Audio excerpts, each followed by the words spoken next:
आज आपण ना झटपट होणारी अशी कढी बघणार आहोत. तर त्याच्यासाठी ना इथं मी हिरवी मिरची, लसूण, थोडंसं जिरं घेतलेलं आहे, कोथिंबीर हे सर्व खलबत्त्यामध्ये कुटून घेतलेलं आहे. तुम्हाला हवं तर तुम्ही मिक्सरमध्ये पण काढू शकता, पण खलबत्त्यात कुटल्याच्यानंतर खूप छान अशी चव येते. तर थोडंसं बेसन घ्यायचं आणि दही मिक्स करायचं. आता तुम्हाला किती म्हणजे कढी करायची आहे त्यानुसार तुम्ही कमी जास्त हे करू शकता पीठ आणि दही. तर छान आता मिक्स करून घ्यायचं हे दही आणि पीठ एकत्र. आपण जे पेस्ट मिक्सरमध्ये काढतो ना, तर त्याच्यापेक्षा आपण जे खलबत्त्यात कुटून वगैरे करतो ना, त्याची मस्त टेस्ट लागते एकदम गावाकडच्यासारखी. कढईमध्ये तेल टाकायचं आणि छान त्यात मोहरी टाकायची. जिरं आपण अगोदरच टाकलेलं होतं, त्याच्यामुळं फक्त मी मोहरी टाकलेली आहे आणि थोडासा कढीपत्ता.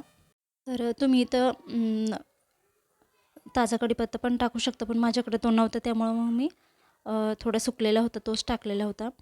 थोडीशी हळद टाकायची आणि आपण जी पेस्ट केलेली होती ती पण त्याच्यामध्ये टाकायची. छान मस्त व्यवस्थित तळून घ्यायचं त्याला. तुम्ही तेजपत्ता पण टाकू शकता जर तुम्हाला हवं, त्याची टेस्ट जर आवडत असेल तर. पण अशी सिंपल जरी केली ना तर खूप छान लागते.